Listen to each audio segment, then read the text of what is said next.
Hi, everyone. Welcome to the webinar, Who Wants to Be a DBA? Today's session is about ensuring better outcomes using a bunch of quick rules of thumb for the accidental or casual or a conscripted DBA. My name is Kevin Klein, a technology evangelist here at SQL Century. I'm one of the original founders of the big Professional Association for SQL Server Professional User Group. I am also a longtime blogger and writer.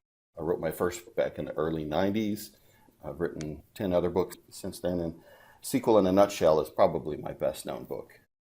Today's session, what we're going to be talking about today, these are a collection of experiences that have, either for me personally or DBAs that I've had experiences with and relationships with, has really made their life a lot easier and a lot better as a DBA. My co-host today, Justin Randall. Yes, I'm both an old-time DBA and a long-time SQL Century user. We can get into that later. I actually have a maybe somewhat unusual background in the data space. I actually started as a data modeler, providing both application level and enterprise level data models and doing facilitation of sessions with business users and developing data and process models at large enterprises many years ago. And so I kind of started at that logical, theoretical, high level and worked my way down into the DBA space as I was interested in finding out how well these models that I was building actually translated into something that somebody had to use to run an application again. Mm-hmm. Richard, why don't you take a moment and tell us about yourself? Well, thanks, Kevin. My name's Richard Douglas. As you can see on the slide there, I'm a sales engineer at SQL Century, and what that means is basically I help to empower people to make SQL Server do more, whether that's to make it go faster or to help with new features and things like that, kind of whatever it entails, really. So, like Kevin, I've been blogging and things for a while, so I've got my blog there for SQL Century. I've also got my own personal blog there. You can follow me on Twitter at SQLRich. And there's my work email addresses, and some of the talks and presentations I've done before can be found on SlideShare as well. Right, good stuff. Rich is one of our resident experts on SQL Server, very knowledgeable and a longtime DBA. So we both can give you a lot of tips and tricks from that side of the professional IT career. And just an interesting tidbit about Justin, he was actually one of SQL Century's first customers, if not the first. I appreciate you saying it that way because internally for a while they referred to me as one of their oldest customers. Could mean something entirely different, couldn't it? Yes, it could. Now, this is all technical information except for the little 2-minute commercial I'm going to hit you with right now. SQL Century, we're the maker of the best quality tools for SQL Server. They give you the deepest information as well as the broadest across a whole variety of SQL Server, the relational engine, the analysis services engine, integration services, reporting services, even up into Azure, as well as things like APS. Really broad and really deep. And we are also committed to community. It's one of the things I love about this organization. You know, as a former founder for PASS, that's really important to me. We have a great blog. This blog is outstanding. Aaron Bertrand is the editor-in-chief. He's also a longtime SQL Server MVP, but we have some of the best writers, best minds in the SQL Server business writing very long-form, deep detail articles about improving performance on SQL Server. So people like Paul Randall and Paul White, who's kind of considered the Jedi Master of execution plans. We have a lot of videos, so I think there's probably somewhere between 7 and 10 hours of SQL query tuning on SQL Century TV. Our products, our best known product is Plan Explorer. All of our products are available for long-term trials if you want to work with our alerting and monitoring, performance monitoring tool called Performance Advisor or any of the other products. Plan Explorer is the best known, most popular product. I like to say that it is so free that we don't even ask for your email address, because we don't. You don't have to put your email address in. Hundreds of thousands of people are users of this product, and it really makes performance tuning your SQL statements and their execution plans much, much easier. If you do any query tuning at all, you want to have this tool in your toolbox. And it's completely free, very popular. One thing I do want to point out, which is a kind of our most popular freebie, is our ebook series. So we're currently at ebook number 5. And these aren't little tiny disposable sorts of things. The shortest one is, I believe, around 320 pages long. They're available for sale in the Amazon Kindle bookstore for $10 each. But if you go to this URL, you can get all 5 of them, if you like, for free. Of course, you can get one-on-one demos of our products by going to this URL. That's self-service, so you can actually find the open times on your calendar in which our demo team is available, or you can send an email to the sales engineering team. And also, another kind of cool offering a lot of people don't know about is we give free query tuning advice. So if you post on answers.sqlperformance.com, you put a query up there, we will help you performance tune it. And we're really good at that. So that's some of the free stuff we give away. Just a quick word about our product. Performance Advisor is our flagship performance monitoring and alerting system. It gives you super deep, very powerful information. Just 1 or 2 clicks and you can go right to the root cause of a particular performance bottleneck and identify it immediately. Event Manager is our calendaring and job management system. You can see it uses kind of an Outlook format here.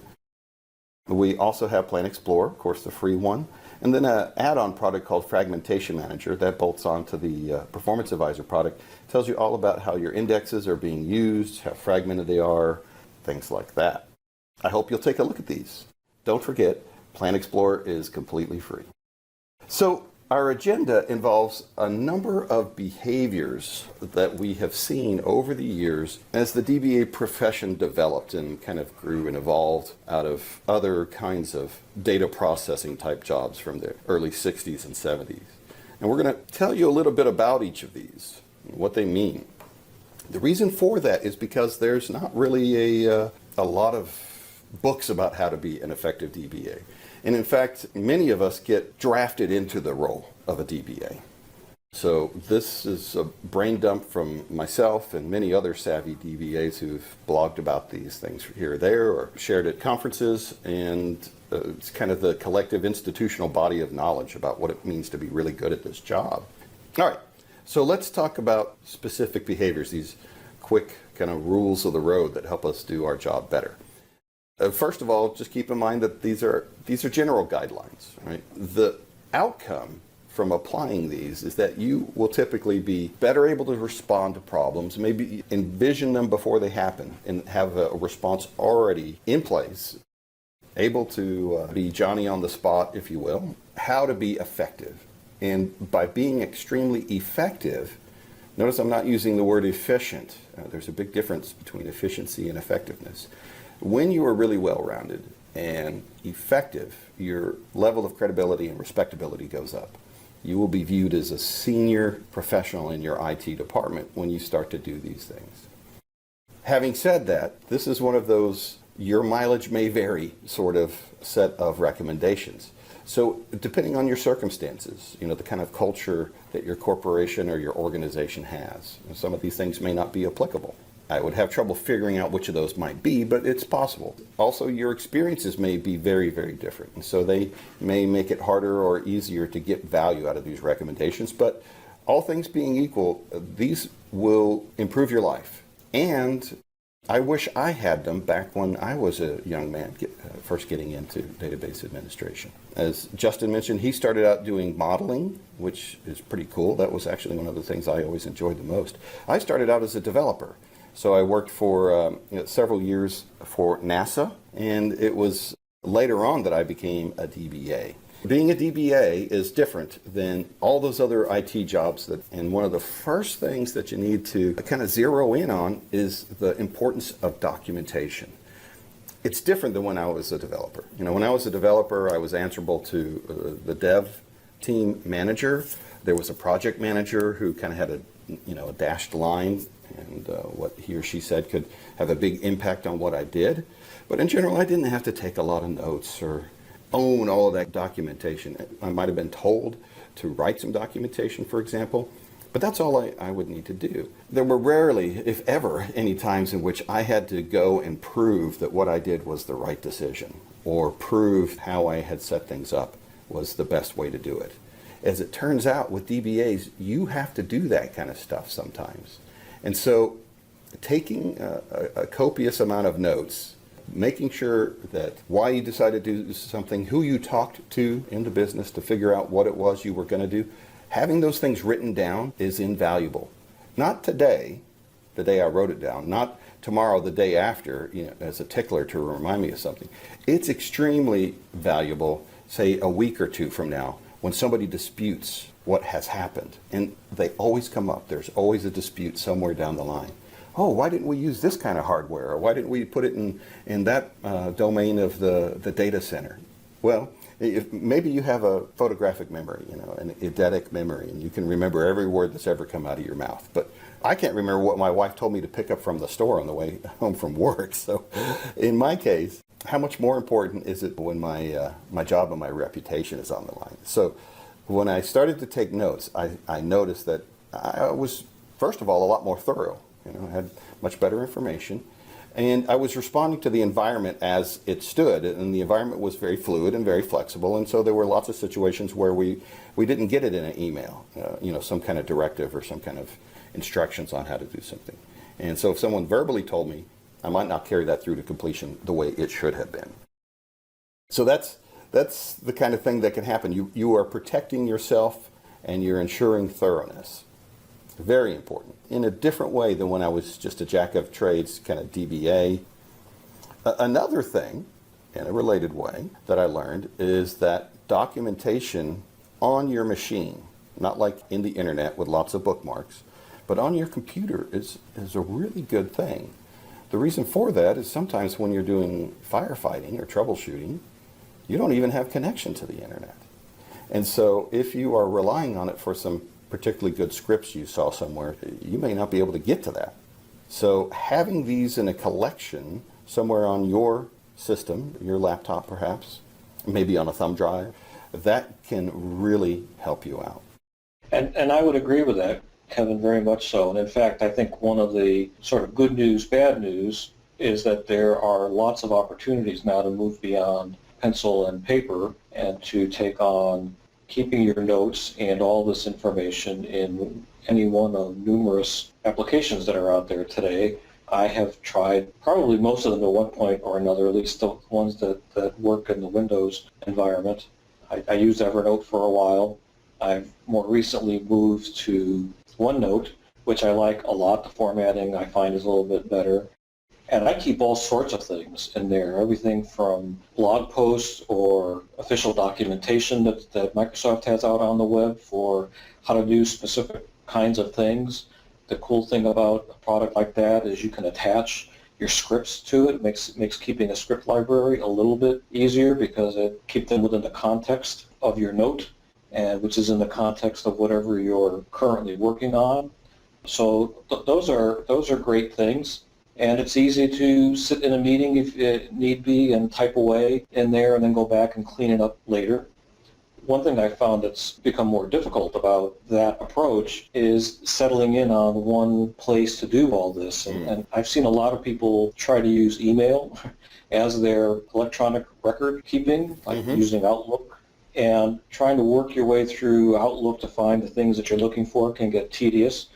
Most of these applications do give you the ability to send an email to the application, so it can be put right in there along with the other documentation. You can attach PDFs and Word documents and all sorts of things. Rich, did you want to join in on that? Yeah. Obviously, in the modern age, we've got a number of different ways to be able to take notes across multiple different platforms and things. So some of the favourite ones that I see from colleagues and people that I know at conferences and things are people tend to use applications like Evernote and OneNote, which means they can just bring out their phone and record something, and then when they get back to their laptop, it's automatically synced there so they can take continuous notes on whatever device they're using. So for a modern DBA, getting yourself an application such as one of the two I've mentioned, I'm sure others are available to kind of quote the BBC way of doing things, then this is a great way of making sure you have a consolidated place to take all of these notes. And you can also tag them as well, so you can say this one's work, this one's for this project, this one's for project X. So I also put my learning plans into these note-taking areas as well. And we'll come into learning plans and things further on when we're talking about goals and stuff, but you can consolidate all this kind of information in one core area. and it makes the whole thing a lot easier. I have to admit, I still use paper sometimes, but I also do use Evernote. As you pointed out, you can use it for your learning. So one thing that I really like about Evernote is when I'm on a web page, a blog post by, say, Jonathan Caius or Paul Randall, two of my favorite bloggers. I know you read them too. Yeah. You can kind of circle that particular bit of code, the example or the topic there, and then you can right-click and say, put that in Evernote as a new entry for me. This was initially part of a learning goal. I wanted to do my MCM, and I was partway through the path when they decided not to continue with the MCM anymore. But I was left with this library of information, and thinking about it, that's absolutely fantastic, because what happens if you have a disaster? You have no access to the internet. If you're solely reliant on the internet for syntax and advice, then your disaster is going to be a lot worse than if you had something locally.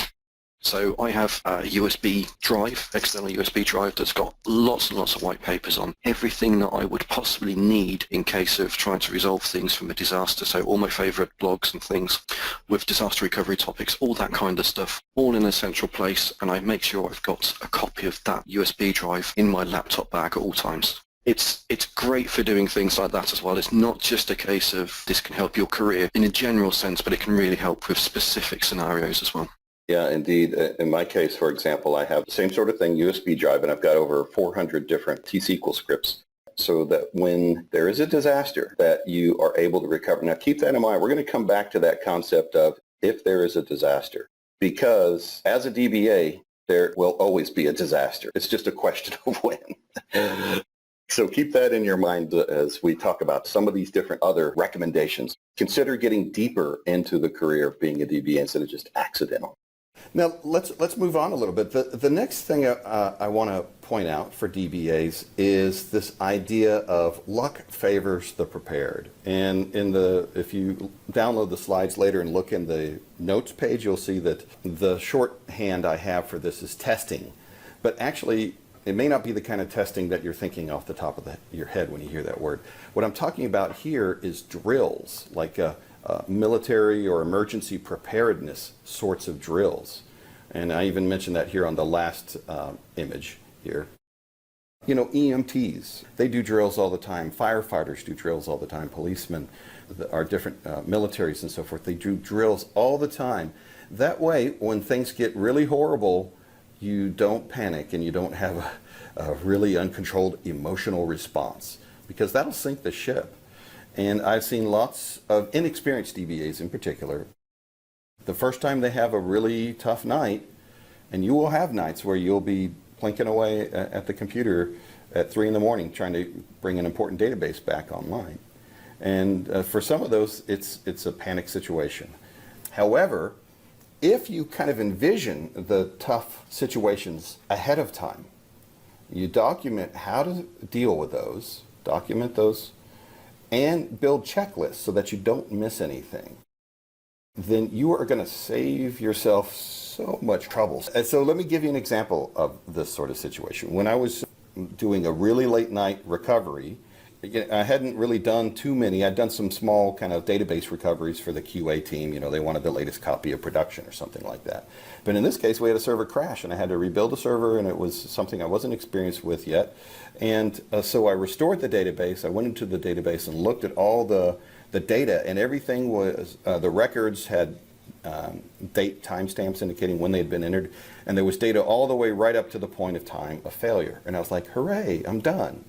But in SQL Server, you know that there are additional databases besides just the user database that also are extremely important. For example, there were a number of jobs that were not restored because I didn't also restore the MSDB database. And in that version of SQL Server, there were no security-related information there. So I had to actually restore master database so that I get all the users and logins, and after that was in place, then the database would see those users and logins and give them the appropriate permissions. So luck favors the prepared. It's not that you get lucky, it's that you make your own luck. It's interesting, Mac Bell just typed in restoring the master DB is painful and not always vetted out by folks, and I can absolutely concur with it. I had a similar experience that you described many years ago where a whole segment of a large SAN went out overnight. It involved actually a couple of hundred customer databases Yikes. that all had to be restored, and it's always fun to look into a SQL Server and see that things like master and other databases are either offline or corrupt or Yes. suspect. Yeah. It's very difficult not to panic, but to sit down and go through the drill, and it makes it much easier if at least you've got a document that says, here are the steps that you need to take, and don't forget to do X, Y, and Z, like dealing with job and users, logins, and all those other kind of things that go along with it, and doing them in the right order. I started my career just kind of towards the tail end of mainframes. They were still very prominent for the first few years of my career, but they're on their way down. One of the things I did learn from the mainframe teams, which I thought was a really great idea, is something called a run book. And so with a run book, the business owners or the particular program owners, and I use that term program to mean like a .exe file, they would write the step-by-step requirements that they would need for the ops team to do in the after hours if a particular operation didn't work the way it was supposed to. So they might have a backup operation for the mainframe that says at 10 p.m. load the tape, give it this kind of file name following our naming standard.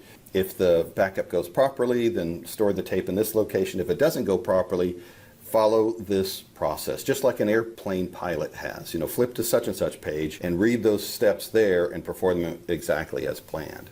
And there's a really beautiful thing about having processes and checklists like that, in that you can go on vacation, right? So those things give you a lot more freedom and flexibility to live a balanced work-life give and take. So one thing I would say is that managers don't want a team of heroes. They want people they can depend upon and people that are proactive rather than reactive with spectacular skills to fix a certain problem. So in order for you to stand out in that kind of environment, saying that you want to put yourself forward to build these processes and to test these processes won't go unnoticed. If you're the guy who's doing these restore drills and you find that your database is actually corrupt because of that, because it won't restore properly, you're in fact a hero in the background because you haven't had to do that in a live environment. You can then go and find out how you can then fix those corruption problems and, you know, hopefully not lose too much information at that point rather than waiting for everything to go down and then not be able to recover at all. So you need to put yourself in there in a sensible way, not as a hero, and that will really, really help your career. I really like the way you phrased that. I really do. One of the nice things today versus when you and I started so many moons ago was that there are a lot of checklists like this available from a Google search. It gives you a starting point. It may not be exactly what you need, but they cover the basics. They give you a way to get started, and you customize them as opposed to trying to figure it all out from scratch. It's a huge improvement. Right, great point. There's a couple good examples of that. For example, there's a person named Ola Hallengren who's written a really nice set of scripts that take care of the preventative maintenance and backups for a SQL server. There's myself, actually, if you go to SQLcentury.tv, I've got a whole checklist for troubleshooting a given SQL server. You can also get one from a blogger and a personal friend of mine, Justin's as well, a guy named Jonathan Cahias. So you can get those at simpletalk.com. So there's a lot of really good stuff out there that you don't have to dream up and vet yourself, which is a lot of work. Oh, there was one thing where you said don't reinvent the wheel. I've got a little bit of an anecdote. So in a former company I worked with, somebody rewrote the replace statement. I beg your pardon? Somebody rewrote the replace statement. It was a nightmare. They looped through each character in a turn and used if statements to change the characters. And this function was called thousands of times a day. Oh my gosh. So yeah, do look out there for scripts that already do the kind of thing that you want, and also check books online to make sure the function you're not writing now already exists. Because whatever way you write it in T-SQL, it will be slower than native C code. Okay, yeah, don't be that person. I saw something similar actually recently when I was looking on a great website. It's called DBA.stackexchange.com, where you can ask questions and typically you get very high quality answers. And so this person asked how they could write a hashing function. and several people were debating all of these, very intricate kinds of code. And then another person said, well, why not use the hash function? And they're like, oh, yeah, well, there is that. So sometimes it's a great learning experience, but yeah, sometimes that's just silly. Yes, exactly true. Now, this is an important thing that was also hard for me to learn as a developer moving into the DBA role, and that is how to scope what it is that I'm working on. So again, as a dev, all my scope extended to was the edges of the development project we were working on. I didn't have to worry about any of the infrastructure. I didn't have to worry about networking or I/O throughput or storage. However, when I became a DBA, I was really surprised that my purview included a lot of new stuff that I didn't think I had to deal with before. I had to be the one to make sure that we had all of those technical resources. Things like having adequate disk space and, having fast enough whatever that I/O system was, the disks and whatnot. And then there was this idea of scope. So you've heard the old saying, he or she couldn't see the forest for the trees. This was something that was new to me that I had to learn, because before, when I was a developer and I wasn't the project lead, I was told what I needed to worry about. Now that I was the DBA and I didn't have any peers, I had to evaluate all the different things I was being asked to do, and I didn't know how to prioritize things. And over time, what I learned was that it's all about the business. It's not about my technology. So when I was a developer, I wanted to build stuff and get it out into production as fast as possible. And the person I thought most likely to thwart my plans, my nemesis, was usually the DBA. But as it turns out, that DBA was actually much better suited to be the gatekeeper than 24-year-old Kevin, because that person remembered clearly that we're here to solve business problems. We're not here to do cool technology. Cool technology is a nice knock-on effect, but that's not what we're here to do. We're here to make the business more effective. And in fact, he taught me all those years ago, he said, look, there aren't really technology problems. There are business problems that are solved by technology. And that took me forever to wrap my head around. So that's the forest. What does the business need?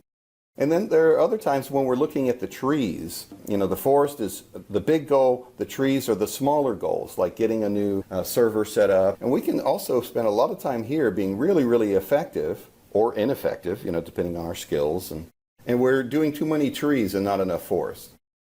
And then there's another saying that a person has gone into the weeds, which means they've gone way too deep into the details. And we find that that's another element that we have to balance against this technology work. That some people are such purists, for example, that they're going to want to normalize not just a third normal form, but to fifth normal form or something like that. Justin, do you have any stories or thoughts along those lines? Yes. Again, many years ago, I got into a bit of a discussion, I guess, between another coworker and my boss about what was really involved in upgrading SQL Server across our environment. This was the same environment that these were customer databases, a couple hundred SQL Server instances and a few thousand databases. The coworker's view was, well, this is, just kind of straightforward, and here's what you do, and we're done. And my view was a little more intricate and controlled, and I had to do some convincing that we just couldn't move all of these, upgrade all of them in a weekend, and walk away and be happy. And it really required knowing in detail what was really involved in getting it done. Right, it's a trade-off, right? You can shoot for perfect. In a way, there's almost like an opportunity cost on a lot of the stuff we do. We really need to know how important it is. And how important is it for that particular thing to be made perfect or made good or made okay? What level of goodness does it need before it rolls out?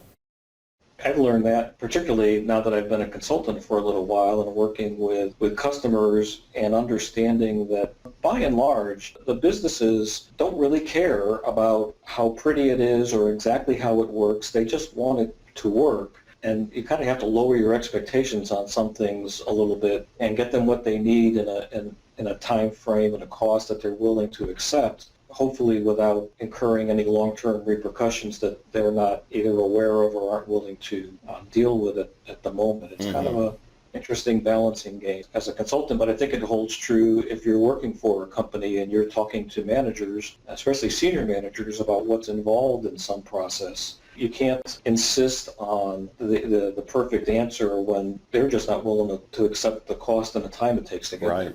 Let alone talk about technology. You can see their eyes start to glaze over when maybe an inexperienced person starts talking about, well, we're using Mars or .NET application to do this, and this. And the person does not care at all that it took you 3 days to make this awesome improvement that made things 5% faster. What they want to know is, am I going to be able to do more sales calls, or am I going to be able to do X, Y, Z? So it's always interesting to see that where that kind of balance is required. So you could also say exactly the same kind of thing about query tuning as well. So you can say, what is my business goal, i.e. what is the SLA for this particular stored procedure or query? And then obviously the trees part is going to be, how would we go through and change things from scans to seeks, and having that kind of knowledge and being able to troubleshoot. Maybe using something like Plan Explorer to find out, if you've got out-of-date statistics or that kind of thing. And the weeds part is going to come in where you're not listening to the business. You're just trying to do your best and make sure that you can shave that extra millisecond off of this particular query. But if it takes you a day to shave that millisecond off, what's the business impact? How does that benefit the business? Because you could have maybe fixed another 5 or 6 stored procedures during that time. So it is all about making sure you are listening, understanding what the priorities are, and again, not trying to be a hero. It's all about trying to make sure that your business can make money. Otherwise, at the end of the day, you're out of a job. Exactly. Very well said. All right, let's move on. We got a few more slides we got to hit. A related concept to the forest, trees, and weeds is this idea of knowing your business. And the story I like to tell here is that when I moved from the smaller teams that I worked in when I worked at NASA to a really large worldwide corporation, the world changed and the internet opened up. So I actually started in IT before the internet was there, before email addresses. And one of the things that was really surprising to me as I got in these bigger and bigger organizations was, a lot of what we do is based on the choices that we make. So we are given, a lot of instructions and directions on how to do things, but a lot of it is also based on what we're allowed to choose. So the requirements might say we need for this database to have a really high degree of uptime, and that's all it says. So now you have to make a choice, okay? And here's what's really different about database professionals compared to any other kind of IT professional. If you were to talk to a network admin, a TCP/IP packet is a TCP/IP packet. It doesn't matter if you work for a really important radiology, medical imaging company, or if you work for one of the country's biggest floral delivery services. TCP/IP packets are one and the same at each of those companies. If you were the exchange administrator, an email is basically an email, right? It doesn't matter what company it is, the medical company, the flower company. But if you're a database administrator or a database developer, the radiology people will have very different data. They'll have data for x-rays and MRIs and CAT scans and stuff. A lot of that's often blob data. So the data itself is different. And then on top of that, compared to the flower company, this data, people's lives are depending on it. If that radiological image doesn't come through on time, somebody could be really hurting. Some kind of important decision that a surgeon makes may be totally changed. And so in that case, the business requirements for keeping our server up for the floral company could be entirely different than what the choices and options are for that medical company. And so all kinds of things knock-on effect off of that. So again, coming back to the business is what dictates what needs to happen. The lifeblood of business is its data. And so you need, as the guardian and protector of that corporate asset, the data, you need to know what this business is about. So when I say know your business, I don't mean just know what it is to be a DBA. I mean, know what it is to work at an accounting company, or know what it is to work at a car parts company. And then you'll actually be a much more valuable IT pro to the business owners.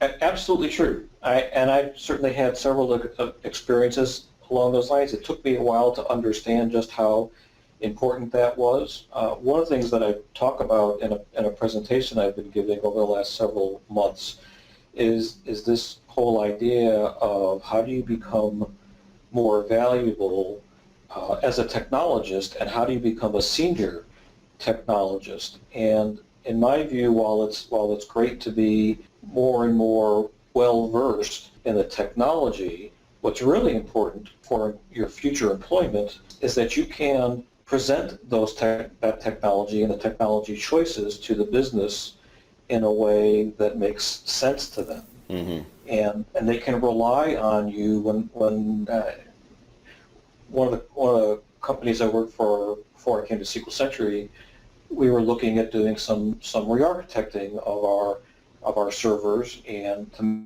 make space and resource availability for some business that they were looking at acquiring. And as part of that, they hadn't really thought about adding more servers, and in fact, there was no budget for adding more servers. So my job was to figure out how to do that in a way that still met the business need in terms of delivering of the service, and at the same time staying within some very tight fiscal constraints and time constraints. And I wound up kind of giving them like three different options, right? Here's the if it was a perfect world and I could do whatever I wanted to, and here's what we would do, and here's what it's going to cost you, and here's how long it's going to take.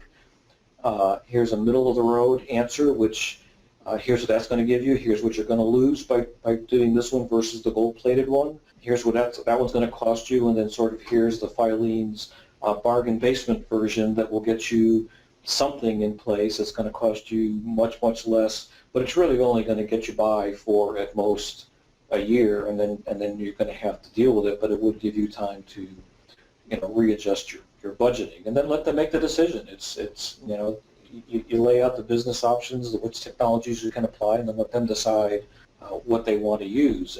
And the value to that is that they trust you at that point, and they come back and ask again and again and again for your input. Right. And you actually wind up having a real positive impact on the business. Right. Exactly so. Exactly so. It's the kind of thing where you'll see that the savvy IT pro inside of a company, when they propose something that means let's spend some money, they'll come out not with one option, this is the best way to do it. Yeah, it might be the best way, but it may not be feasible.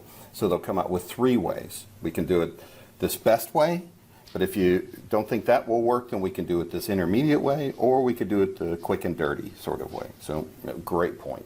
So another thing, kind of talking about technology is only part of your job, is when you're looking at specifying servers. So if you're looking to create a new project or have a new project put in your lap and you need to spec up a brand new server, it's very easy to say, well, by default we should be using SSDs and have filing arrays or whatever it might be, compellent SANs and great big huge super domes to run all this kind of stuff. But if it's only got 10 users on it and they're only going to be entering a couple of records a day off of some kind of call center system, is that really what they require? This is where you need to go back to your business and find out what the SLAs are, because sub-millisecond response times from the SSDs, they're not going to notice that kind of thing. 10 milliseconds, 20 milliseconds off of spinning disks would be quite satisfactory for this kind of thing.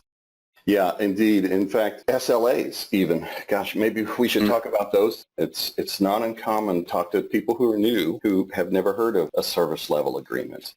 Yeah, so another way of calling it is a KPI, which is a key performance indicator. So generally, this just means that this is a threshold, if you like, which must not be breached in order for something to occur in. Normally, when we talk about latency, for example, we would say that the hard drive latency for read requests shouldn't be more than 20 milliseconds. Okay, so that would be an SLA that we try not to breach, and then maybe we've got some kind of alert coming off from our performance monitoring system to say this has happened. And it'll be exactly the same kind of thing for importing queries. Maybe all queries need to respond back to the client with a full data set within 30 seconds, for example. And again, with some monitoring tools, you can kind of do that and create alerts when they go over a certain threshold and DBAs can be alerted and they can find out what the root cause is. So it's all around setting these expectation levels and then creating mechanisms around them to make sure that you're alerted if these kinds of things are breached or not, and trying to make sure everything that you create is as optimal as possible within the confines of the business requirements, be that time or money. They're the two key resources that you normally come up against. Obviously, there's a third one, which is political. Maybe somebody's trying to empire build and doesn't want you to do that kind of thing. Right. That's slightly out of the scope of today's session. A great point. And when I had worked at NASA for several years, we didn't really have a business cycle per se. We had project goals and such, but we didn't have a real strong ebb and flow to the way we were building things. On the other hand, the systems we were building were very important life support systems, and so they were of critical nature. So we had very stringent SLAs, very high level KPIs. Then when I moved from NASA, I went to one of the country's largest consulting and tax and audit. And so they had an extremely rigorous business cycle. You know, April 15th in the United States is a crazy day at the post office, and everyone is scrambling to get their tax returns done on time. And so there was a very profound, busy period. But, you know, accounting data is somewhat less critical than a life support system on a space station. So, you know, there were different assumptions about how we had to treat those systems. And if they weren't documented, fortunately they were, but if they hadn't been, you know, I would have assumed it was a very different set of key performance indicators, service level agreements would have been in place than it turns out they actually were. One website I like is called Tech Republic, and they have example SLAs that you can download. So if you've never written one before, like we were saying earlier, you don't have to reinvent the wheel. All right, got to move on. So this slide is about risk. And one of the things that was a great big surprise to me as a dev, you know, becoming that accidental DBA sort of thing was I didn't mind taking risks. You know, I would be thrilled to try a new piece of, you know, the next version of our software of the, let's say the dev software, the IDE, in beta. Oh, this is great. I can't wait to use all these new features. You know, I love that shiny new gadget. DBAs, on the other hand, and if you haven't been doing this for very long, you'll learn this the hard way. There's no other way to put it. This will come up at some point and it will not be comfortable. But we're giving you this warning now so that you don't have to go through the discomfort that we went through when we learned it the hard way. And that is, we're not responsible for the bold initiatives we undertake. We're responsible for the big risks that we allowed to become bad, you know, to turn bad. So we have to mitigate risk at every turn. That's one of the biggest roles, biggest jobs of a DBA. And so an example of how you know, this really burned me was I had developed a backup, I guess you could say a methodology for our servers, and I knew about our SLAs, you know, our service level agreements, and how much time we could be down. And, you know, so I'd set up this kind of system to handle the backups, but I didn't take into account the fact that the software itself might change. And so, you know, when the dev team did some of their stuff, rolled out some of their changes, and our customers called back and said, hey, this isn't working right, we need you to roll back. So I could roll back the database, but the dev team weren't able to do a rollback on the code because they didn't have a source management system. And so we were in a real pickle as to how are we going to actually retain all this great data but get back to an earlier revision so that they could fix those problems in the new code that they rolled out. So, you know, that was the point in time at which we developed a user acceptance testing kind of strategy and added that to all of our other processes to make sure that we didn't lose data, we didn't lose systems. So again, the idea here is controlling risk. Another example of that might be HADR strategy. So, you know, this is your high availability disaster recovery strategy. And of all the things in technology that you might have to figure out, I think there's probably more moving parts with HADR than anything else out there. You could use something that's entirely outside of SQL Server, like VMs, you know, and back up an entire VM and move those around and restore them. You could use something like SAN duplexing. You could use stuff inside of Windows that doesn't make its way all the way down to SQL Server, like a Windows cluster. FCIs. And then once you get in SQL Server, you have 5 or 6 choices. You could use replication, transactional replication. You could use log shipping, database mirroring on certain versions of SQL Server. You could use availability groups on other versions of SQL Server. So there's all kinds of choices. And each of them have different pros and cons. Some are really expensive, but they're really effective. And they have very low latency, which means they can switch from the primary to a secondary server very quickly. Others can't do that quickly, but they're very cheap. So this is the kind of thing in which you need to have an idea of how to react rapidly and effectively solve problems with the technology options that you have available at that time. Great point, Kevin. I think one of the things that I've been reading about recently that to kind of go along with that is also beyond you, what makes sense for the whole technology team. So, a lot of these involve not just SQL Server, but they involve a SAM, and they might even involve the folks that are managing the virtualization segment of the environment. And these decisions really kind of need to have everybody on board. Otherwise, either you wind up with issues you hadn't expected, or when it's time to troubleshoot and resolve issues, you may find that you need input from someone who really just isn't up to speed on it because they just aren't. And it's their area and they really can't help you. And that can be a big problem as well. Right. Let's move on a little bit. One of the things as well that was, an interesting learning curve for me was around customer service, I guess you could say. Our organization was kind of homegrown. We didn't have these rule books about how to be a DBA. We had DBAs and they did their job as best they could, and we had devs and QA and all these different teams, and so we just responded in a natural sort of organic way. And one of the things I learned about being a DBA is that you do not want to manage this responsibility like I did as a developer, which was how often the phone rang, right? You do not want to do that as a DBA. And when somebody calls you, they're already emotional. They're already unhappy that the database is slow. In fact, a lot of the times when I got a call, I would then spend the next 30 minutes proving that it was not my database that was the problem, so I could get another team that was actually responsible for the problem to respond to it. I'd have to prove that the network team had a WAN router go down. And so I was having to find a much longer route to the other office and get all that data. So this is something that you can do manually yourself, but this is also something that can be greatly improved through using monitoring features that are built into SQL Server, things like the Windows perfmon counters. You can use things like DMV queries against the dynamic management views.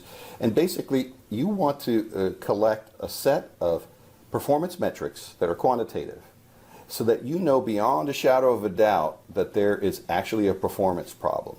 And a couple of things began to happen for me when I measured things in this way. The first thing was that I would actually find and fix problems before my end users would. And so I would fix problems before my phone ever rang, and customer satisfaction went up. On the other hand, when the phone did happen to ring for some reason, I was almost always able to say to the customer, I know what that problem is. It's related to XYZ, and I'm already working on it for you. So I'll let you know as soon as this is back up.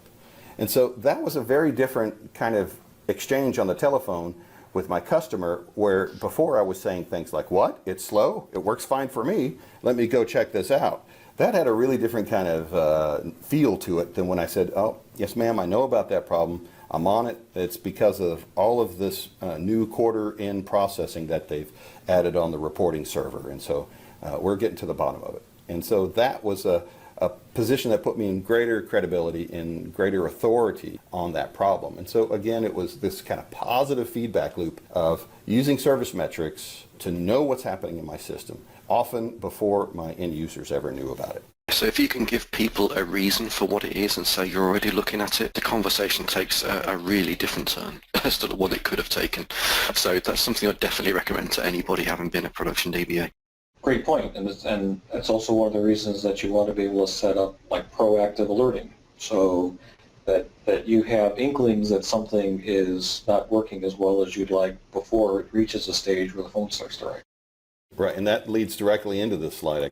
There's a lot of stuff inside a SQL Server that is built in that you can take advantage of. One of which, there's a very rudimentary form of alerting that is built in. I've written heavily about it on my blog, so if you don't know how to to do quantitative service metric alerting using the native SQL Server tools, then take a look at my blog posts on that. And then, of course, there are products that will actually help you do that one particular example of automation. There are lots of other kinds of automations that you can do, say, for example, with scripting, Transact SQL scripts or PowerShell scripts. And there are some downsides, of course, to automation and scripting. But the big benefit for me is that there were plenty of times where I was up in the middle of the night trying to fix a problem. And if I'd only written that as a script, I would have saved myself the horror of clicking on the wrong place in the GUI and then screwing everything up and having to spend the next 30 minutes or an hour getting back to where I was before I clicked in the wrong place. So one of the things that's cool about a script is that once you've got it working well, unless something drastic changes, it's always going to work. And so that can really reduce the amount of errors that might happen when you're attempting to complete that task that you have automated. Very true. We were talking earlier today, I happened to come upon a blog post from another MVP, Steve Jones, that actually he wrote today that talks about automation from a slightly different perspective, and that's to think carefully about what you automate and what you don't automate. The greater the complexity of what you automate may lead to more effort in ongoing development and keeping it running correctly, especially as versions of SQL Server changes or as the business requirements change. So that's sort of another thing to think about, is you absolutely do want to automate, but you do want to think carefully about what you're going to build yourself. And there's a tipping point at which it makes more sense to simply buy something that somebody else has already done. Great point.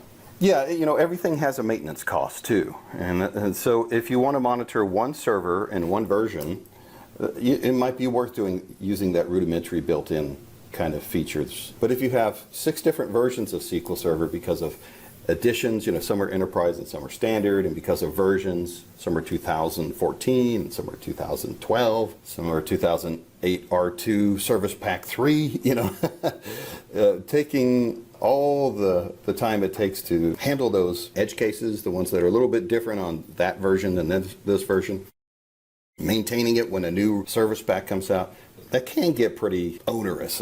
But when we're just talking about internal kind of tasks inside of a SQL server, like creating a database or setting configuration options or creating a new user, a lot of those things are actually kind of timeless. And so those are ones you definitely want to add to your toolkit and carry with you wherever you go. Once you've got that script, you can also turn it into a template, use it as a template with little, I forget what they call it, but I'll call them parameters in there, so that it no longer becomes a script that will only restore one database. It's something that you can use as a template to restore 30 different databases or however many you need in order to make it work right.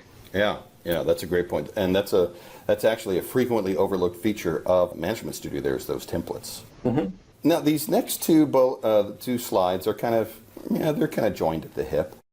So this one is about sharing your knowledge. The next one we're going to talk about in just a moment is about lifelong learning. But one of the things that I always encourage people to do is to have this kind of sharing attitude. So a lot of people really like to work with IT people who are happy to kind of explain things and share things. And that encourages them to be helpful and to reciprocate that kind of goodwill. You'll see it frequently that a business person will call into the IT staff and they're like, I'm really sorry to bother you, but I really need some help.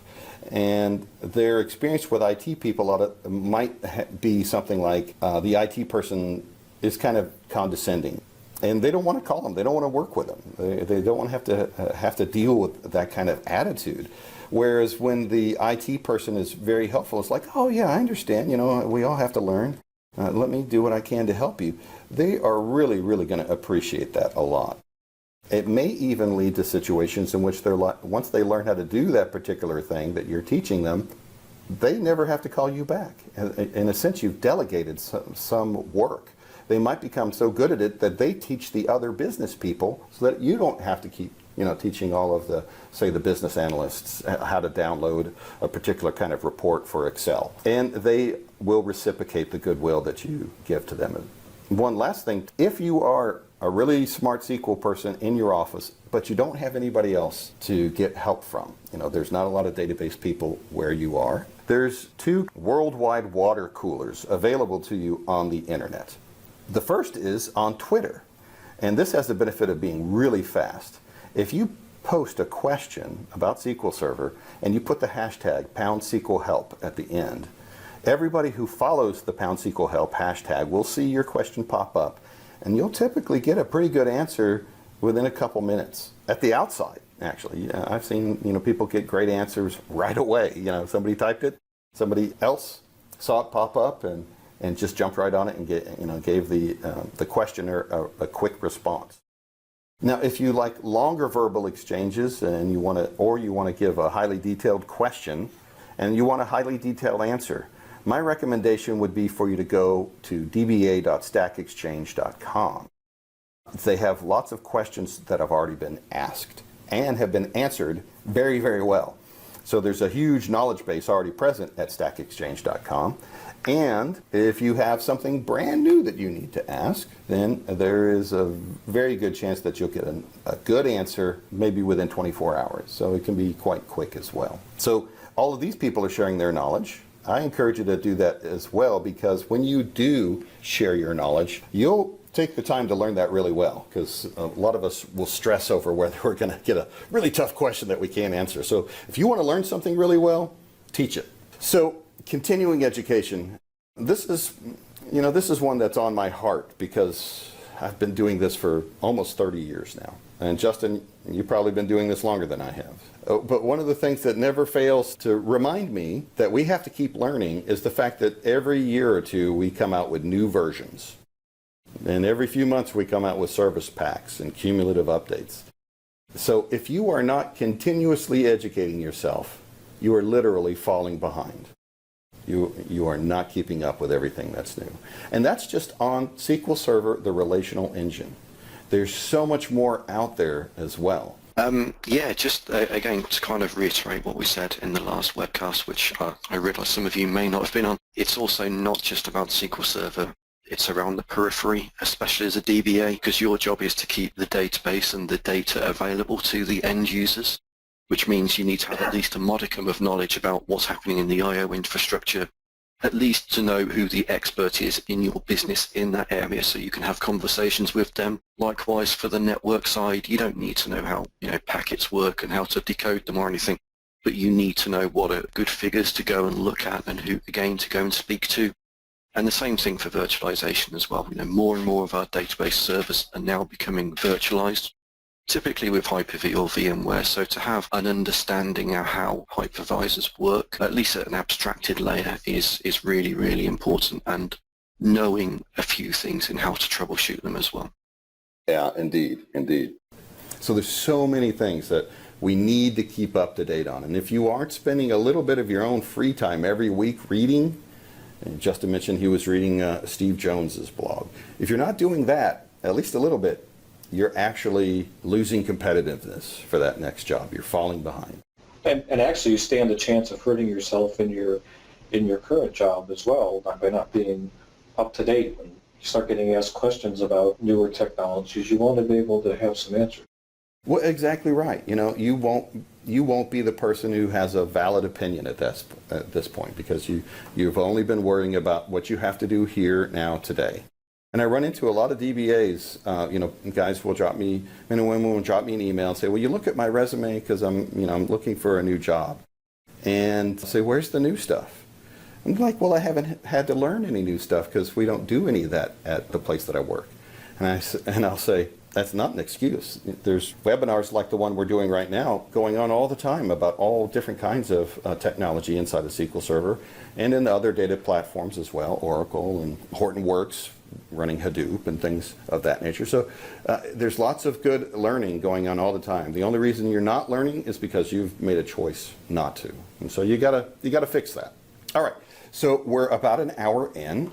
Just to wrap up with a quick summary now, these are some new behaviors for me that I had to learn when I moved from these other jobs over into database administration. I had to learn to document things. I had to learn to test in the sense of drills so that when things went wrong, I wouldn't be scrambling. Things like learning about the business savvy, and boy, learning about risk. That was a big new thing for me that I did not have any experience with before when I was a dev.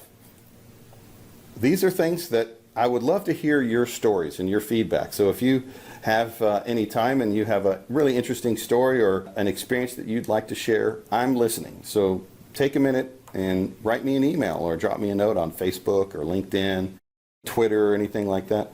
Here's how you can get in touch with us. I'm at kklein@sqlcentury.com. If you are interested in our next sessions, in probably about 2 weeks, we'll do another one. And the next one I can tell you is about the first day on the job. What would I do if I were walking into a new shop as a DBA, and what are the things that I would try to learn about my environment? So there will be a lot of scripts and some demos. What are the things that what are the kind of questions I would ask of my coworkers and new boss? So that one is entitled First Day on the Job. I hope you'll go ahead and register for that and join us on the next one. And with that, I thank you very much for your time. Thanks, everybody.